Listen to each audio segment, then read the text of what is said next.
Good afternoon, everybody, and welcome to this Performance Audit and Risk Committee meeting for 25th of March. I'll open it up with any apologies. I have an apology from Councillor Hopkins, who's just left for another appointment. Are there any other apologies? If not, could I please have someone move that we accept Councillor Hopkins' apology? Moved by Deputy Mayor Halale, seconded by Councillor McKine. Thank you. All those in favour? Against? It's carried. Agenda item number 2, declarations of interest. Can I call for any if there are? Oh, thank you. I'd also like to propose at this stage the only public excluded content that we have for today are the minutes from the February 25th meeting, of which you will have read prior to coming along today and see that they don't contain a particularly great deal of content. So I would like to propose that if there is no desire to move into public excluded and address those minutes, that we reschedule that as agenda item 3.2 to accept 3.3, sorry, to accept the public excluded minutes in public. Is anybody wish to speak to that? All those in favour? Sorry, can I have someone please move my recommendation? Moved by Councillor McKine, seconded by Deputy Mayor Halale. All those in favour? Against? Thank you, that's carried again. We can now move on to today's agenda, which I must say is pretty light, to be fair. And so I'll be looking to work with the executive for our next meeting to make sure that we've got some sufficient content to properly utilise the members' time. But if we move on to agenda item 3.1, public minutes of the Performance Audit and Risk Committee meeting held 17 December. You may remember that when we met in February, I declared my concern with the structure of the minutes and that I wanted to go back and rework them. I've done those, incorporated councillors' comments, and so have brought them to this meeting to approve today along with the February minutes. So does anybody wish to speak to those December minutes? No, if not, can I have someone move that we accept them, please? Moved by Councillor Orion, seconded by Deputy Mayor Halale. All those in favour? Against? And again, that's carried. Thank you. And I'll just offer people the opportunity if they would like to speak to the February 25th minutes. I have a couple of minor grammatical corrections from Councillor Hopkins before he left, so I'll have those incorporated before they're finalised. But does anybody else have any comments they wish to speak to? Nope. Again, can I have someone move that we accept those minutes then, please? Moved by Mayor Kircher, seconded by Councillor Ryan. All those in favour? Against? And again, thank you. That's carried. We can now move into agenda item 4, which is a risk management update. And I would invite Joe to speak to that, please. So we're now on page 18.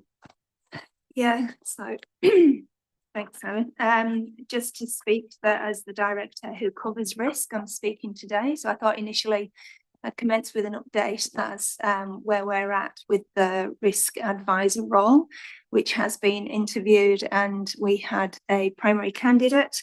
But at this point in time, it would appear that that's not progressing. So we'll continue to try and find the right person who fits in with council's needs and requirements for the future.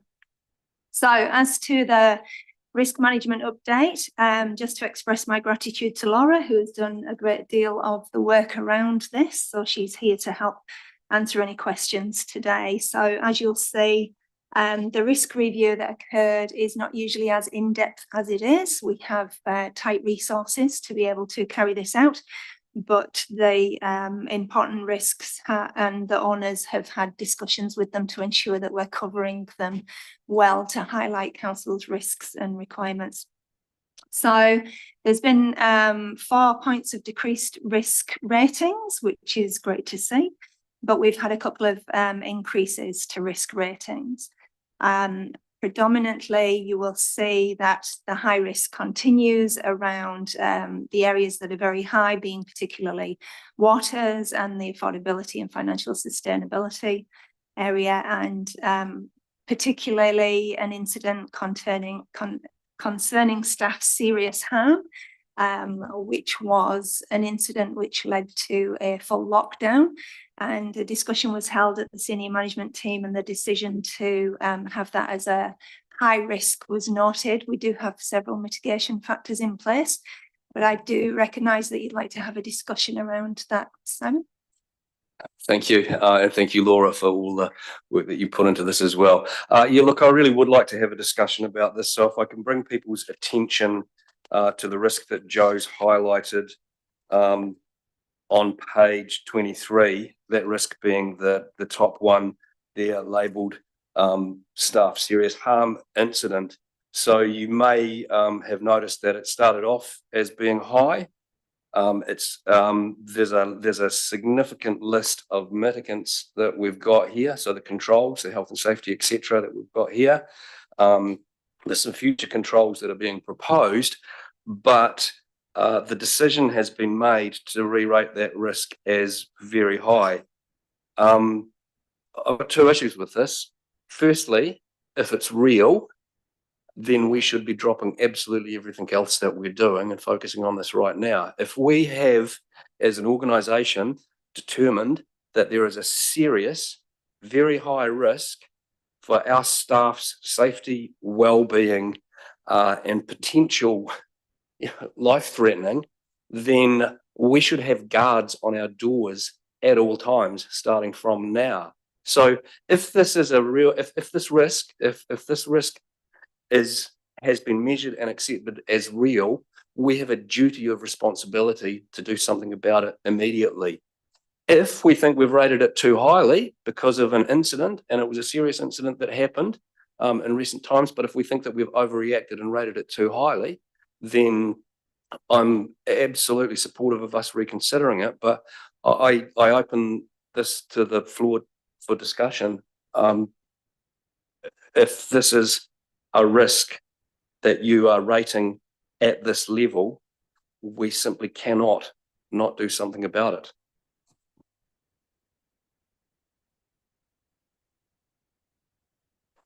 So I think it's fair to say we're not doing something about it if that's too many knots in there. We're doing something about it if that's clear. And we immediately launched a review of our procedures. We got feedback from staff, and we're putting together a new approach, or a revised approach, to how we deal with these incidents. I think in terms of the assessment of the risk, the risk was already on our risk register. Our assessment that the risk likelihood has increased, but I think it's important to recognise that these are still, rare events. But if it was to happen, it'd be a serious event.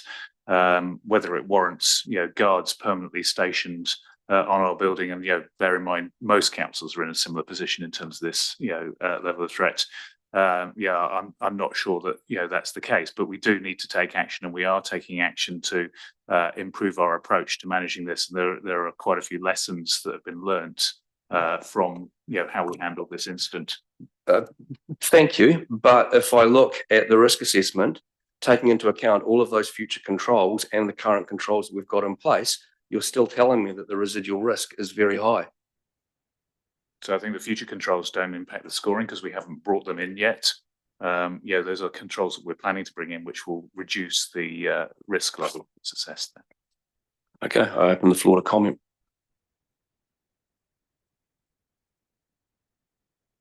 Mayor Kircher. Thanks for drawing attention to this particular one. I can totally understand where staff are coming from, and we want to make sure that we do manage the risk properly and that we do respond accordingly. In this particular instance, my concern is whether we've over-responded as far as the classification goes. It was a threat that was made, but as it turned out, it wasn't a credible threat. But also looking at how often does this happen across New Zealand as a bit of a measure as well. It could happen anywhere, anytime, but we don't see, guards outside every office, every council, where it could happen. So it's making sure that absolutely, I think you're doing the right thing. You're reviewing it. You're looking at what can be done to mitigate things. In this particular instance, it's well, is this actually serious enough where part of the risk management would be not having a service centre in the library, for example, if that's the area where there might be a flare up. At least in this building, we've got a lot of most people are petitioned off from the public as far as locked doors and various things. So are we doing what we need to do first and foremost? How does that? Has the risk changed just because someone's made a threat which they apparently had no intention of carrying out, or is it just a realization of that potential threat? Yeah, thank you. Look, and I appreciate. I don't think the fact that it could happen anywhere in New Zealand makes it any less significant for happening here. I just wanted to use the opportunity today to raise my concern about the rescoring of that risk. When something gets to very high on our list, it always gets a lot of our attention. One moment, and if it's rating very high and it's about our staff's well-being and safety, it rates even higher attention. So I appreciate that the future controls haven't come into play yet. I'll definitely be actively keeping an eye on those and getting a better understanding of them. But for me, as an independent risk governor, it concerns me. Sorry, Mr. Cook. Thank you, Chair. I'd just like to remind elected members, as the director that represents most of the people that works alone out in the field, these threats and risks don't just occur here. So putting a guard on the door wouldn't protect those lone workers that are often working in remote places. A number of my team are compliance focused and confronting some quite serious situations. I absolutely understand and appreciate that, but I guess that's been there for quite some time now, Roger. And whilst that's not any reason to accept it, I guess I'm just trying to understand why we think this has increased and what the impact of our future controls will have on helping improve the safety and well-being of our staff. I'm conscious that Deputy Mayor Halali had a question, but would you like to finish that off? Yeah, just like to say that, whilst it's been there a long time, we are seeing an increasing hostility towards compliance staff out in the field. So yes, it's been there, but it is increasing. And I think that has contributed to the reflection of what we're seeing in this report. Thank you. It's not nice. Deputy Mayor Halali, did you have something you wanted to say? No, I was just going to say, like the next tier up would be imminent risk. If there was something that was going to be foreseeable, that was going to be, like most likely to happen. But if there is a review being undertaken, it would be good just to, just to include that or send that through as a separate, something to see what else that we might need to do to help mitigate, like any other risk. Thank you. Thank you. Look, any other conversation on the risk register? Sorry, Councillor Blackler.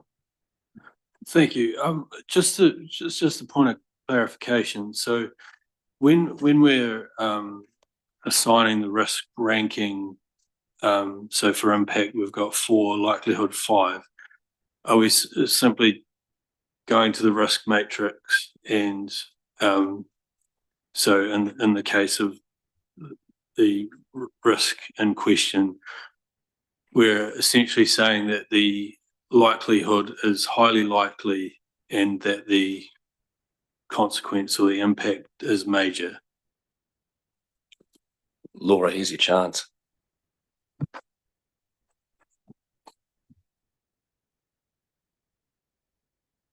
Sorry, we do have that criteria in the risk management policy, so I can quickly pull it up if you wanted me to specify what those the timeframes are on those ratings. So it's not directly related to page 22, the key risks, the matrix there. Is there some sort of other tool that's being used? Just got page 22. There's some, so in the policy that Laura's referring to, there's some definitions of likelihood and timeliness that she can pull out. It's related, but it's related to page 22, but it's not direct because the definitions feed into the almost certain, et cetera, et cetera, et cetera. Yeah, so when we are scoring the risks at SMT, we refer to the operational and key risk likelihood assessment table, and that sets out the parameters around those scorings. Yeah. So for example, if you were to look at say a 3, a possible would be that it might occur in some circumstances, so in the next 4 to 10 years. So it goes in blocks of time. So what have we adopted for this one that we're talking about, having selected 4 and 5? So on the staff serious harm, so the impact is a 4, which corresponds, that one is, so this is very small on my screen, a major, and we will be looking at, there's a people and health and safety column on that one. And there's quite a bit of text in there, so you assess it across a number of different parameters. And then the likelihood is a 5, which means that it is almost certain, so it's expected to occur once or more in the next 12 months. So that's where I would question the way, like, so we're saying that it's almost certain that in the next 12 months there's a risk of serious injury or fatality, which is a pretty, you know, that I think goes to the heart of my Simon's comment point at the beginning. Like, if that's the case, we've got a problem we need to address, or we need to cast a lens over whether that's. And that goes to the heart of what I was raising, Councillor. Yeah, I agree, Mr. Neal. Yeah. And it's something that we'll come back to again next quarter. And in light of this conversation, we can, you know, reassess against that criteria to see if SMT still. Yeah, again, if it's real, I don't have until next quarter to wait. So it's something that we're addressing now. But to the conversation that we've been having, it is something where the controls are being looked at. I have confidence that the team are doing absolutely everything that they can, and that we'll see the result. I'd quite like to see it soon, Mr. Cook. A serious harm would also include the mental effects that some of this has on people. Absolutely. Look, I'm sorry, Councillor McKone. Yeah, look, I concur with all the discussion. You know, everybody has the right to leave home and go back home at the end of it. So I really take on board what Tim and yourself have been saying. What I do have a question: why is the adherence to legislation and regulation being increased from medium to high? That's on page 24. Which one of you would like to speak to that?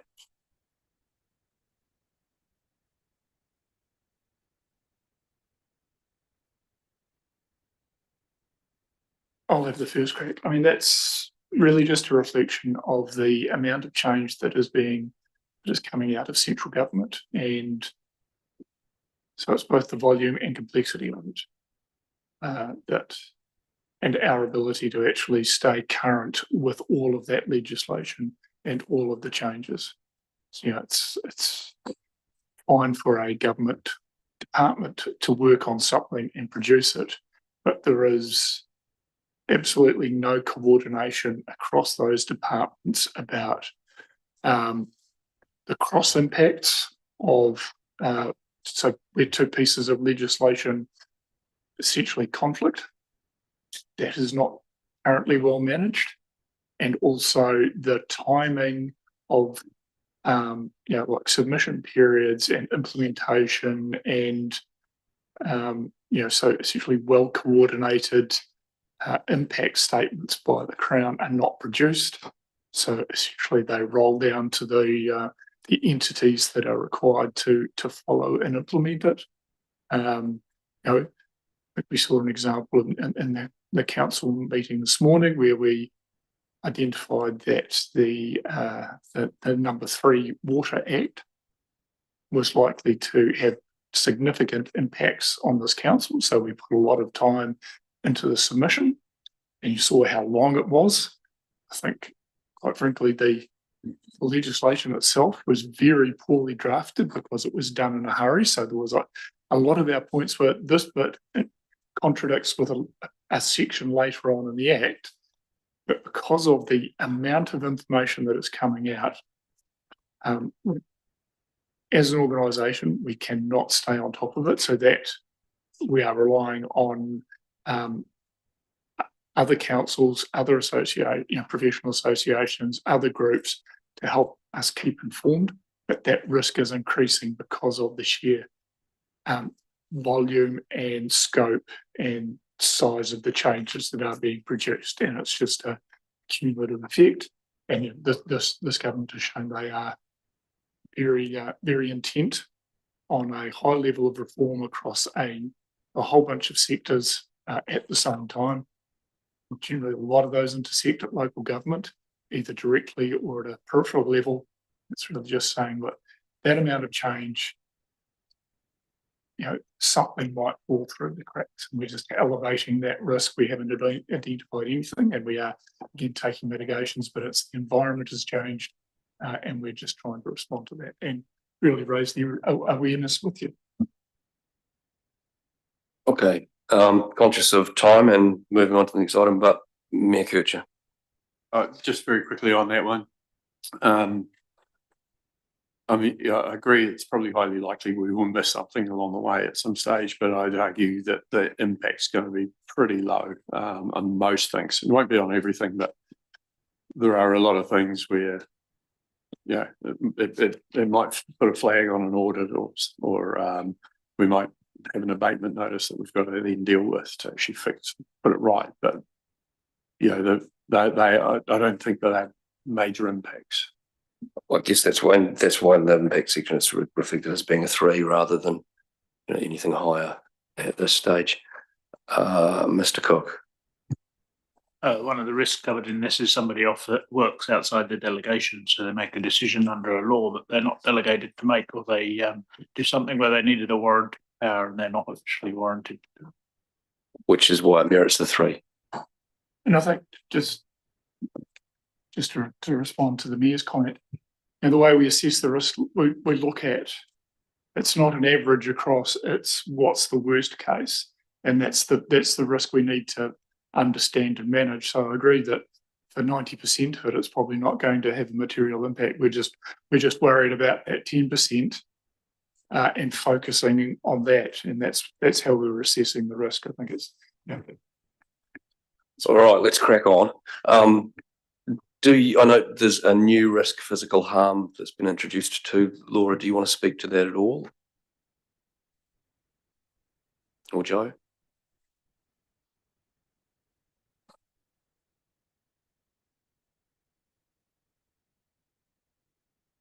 Sorry, it's on page number 26. So it's just the risk of causing harm to the public through, I guess, negligence of or non-sufficient maintenance of some of our assets or property.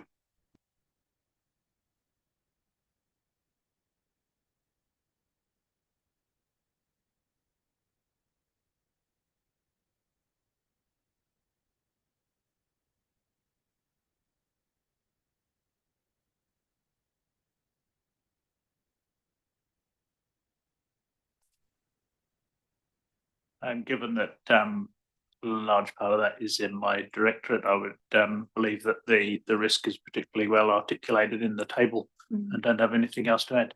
Thank you. So comfortable with it, and councillors are comfortable with the new risk as it's been presented from an awareness perspective. Excellent. Then if there is no other comments or feedback, and I thank everybody for their time and the valuable conversation that we've had around the risk register, then I can ask, please, if somebody moves that we accept it. Moved by Mayor Kircher, seconded by Councillor McCone. All those in favour? Against? Thank you. And again, that's carried, and we can now move on to agenda item 5, which is an update on financial summary to January 31st. And I'll invite Amanda to the table to come and speak to this along with Paul, please.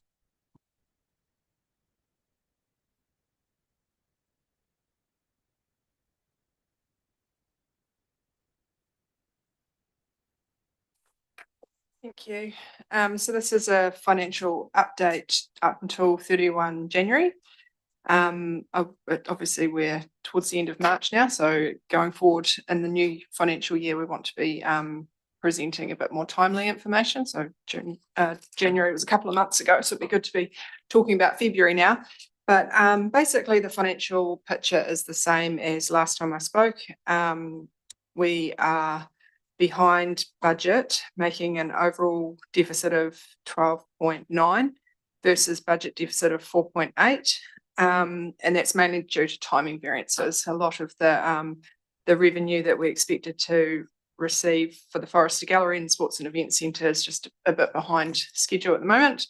There's 2 reasons for that. The Event Centre is a bit behind schedule, and just working through chasing the income from the trust as well, which we're being a bit more proactive on at the moment. So hopefully that picture will right itself over the next couple of months. Depreciation is higher than forecast, as we've talked about previously, because of the significant valuations of 30 June last year. And also Project Reclaim, which we've talked about before. There's timing differences, underspend last year and overspend this year. But if you look at the next page, looking down the other line items, they're quite consistent with budget, which is promising.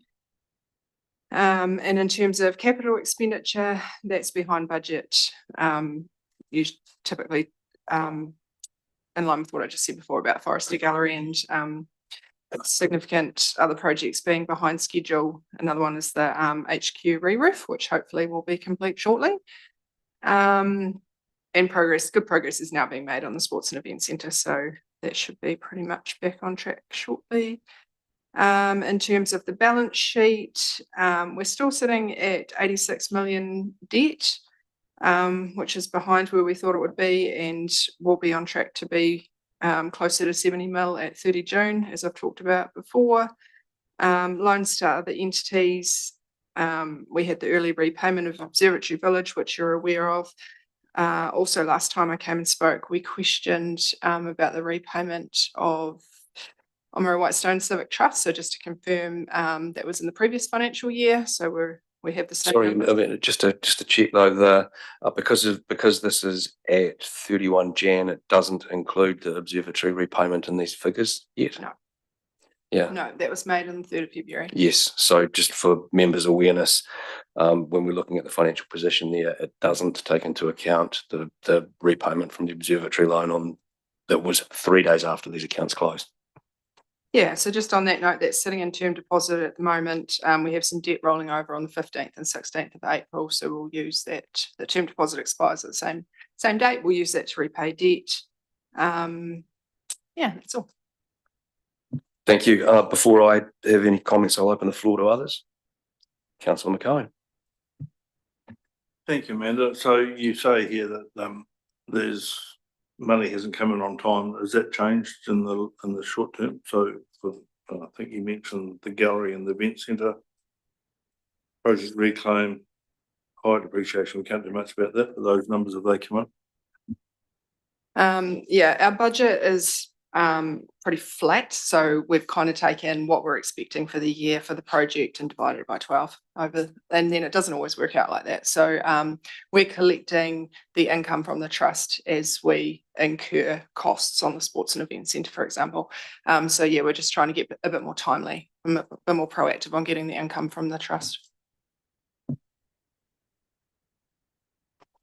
Yeah, just of those big ticket items, so the grants, the depreciation, and Project Reclaim and where it's been. I mean, there's no surprises there. This is something that we've spoken about over the course of several months, and we understand the depreciation issue, and we're not concerned that the grants that we've budgeted on won't be coming in. It's just a timing mismatch associated with them. Yeah, completely to do with timing. Yeah, and that's why I emphasised the expenditure breakdown. If you look down the different line items and even our other revenue line items, they're pretty on track with budget. So we hope that they would stay consistent throughout the rest of the year. Yeah, so obviously we will end with a deficit because those grants won't be completely caught up, and some of that work has been deferred into the 26 financial year. Yeah. Look, did you have another question relating to that? Yeah, Amanda, you're making the commentary, user charges, property rentals, et cetera, is down due to lower than budgeted gravel sales. I didn't realise that we sell gravel. Can you just expand on that a wee bit, please?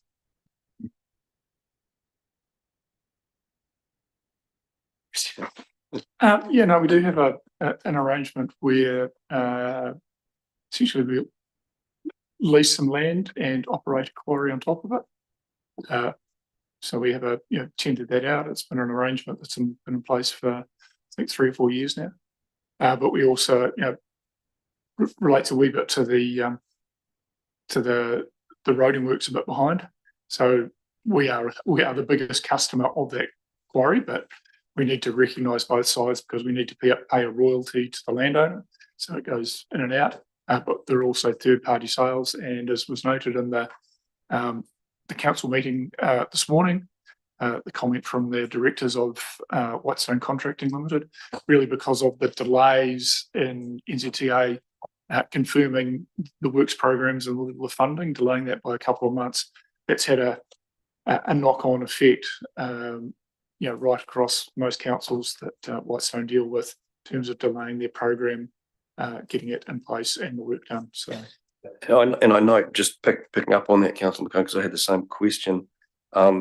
We're down on budget by 750k, and we're saying the gravel sales 275. Is the difference the lion's share of that? Because I see the gravel sales being like what's the other 2/3, or is that the 2/3?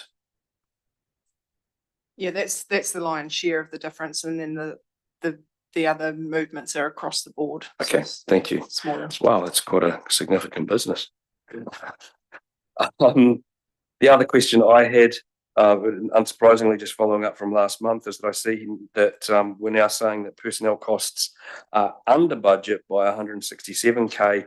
When we spoke at the last PAR until December end, we were over budget by 684k. So that's been a turnaround of $850,000. And we commented here about the accrual being due to Christmas leave and accruals. That's a staggering turnaround. Yeah, I'm sorry, I should have pointed that out as well. That's not accurate. It is missing an accrual. We picked that up last week. After this. Okay, because I note also that what we've got in this financial statement is that we also have additional rows under expenditure, backfill for staff vacancies 106,000, and solicitors' value as professional services over budget by 200,000 as well. And my question is, when we look at it in the more formal financial statements, are those numbers rolled up to personnel costs? No, those are always separate line items. Backfill for staff vacancies is just something we've set a new line item for. It used to be rolled up, and now it's separate. Yeah, so we're actually missing around 500k accrual for employment costs. So we're actually 300 something under budget. Yeah. Thank you. I just over budget. Sorry. Thank you. For a moment there, I thought. Yeah, plus the backfills. Thank you. For a moment, I thought Christmas had come early and or everything had been done, but I get now what I didn't get before. Councillor McCone. Yeah, just on the consultant solicitors, etc. Is that number pretty standard for the 3 months right through the system? Yeah, it's up there. I'm just wondering why it keeps coming up at that number. Well, that's to January into 7 months deep.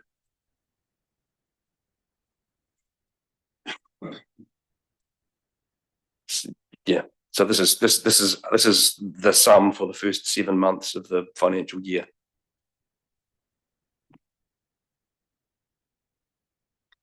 Okay, anybody else got any questions or comments they've got around the financial update? Councillor Ryan. Thank you. Maybe just some clarity. You mentioned earlier the event centre being behind schedule. Do you just mean overall in terms of timing? Because at a project board level, we haven't been made aware of any hold-ups since, I guess, construction's been underway. Last update we had was everything's on target for February next year. So. Yep, so everything's on target for February next year, but it's just the timing of what financial year it's occurring. So there has actually been some of that project budget transferred into the next financial year. Okay. Any other questions? Councillor Blackler? Oh, yeah, just back to the consultant spend. I was just wondering what, unless it's written somewhere else and I've missed it, sorry, but what's the explanation for the 200K in addition to budget?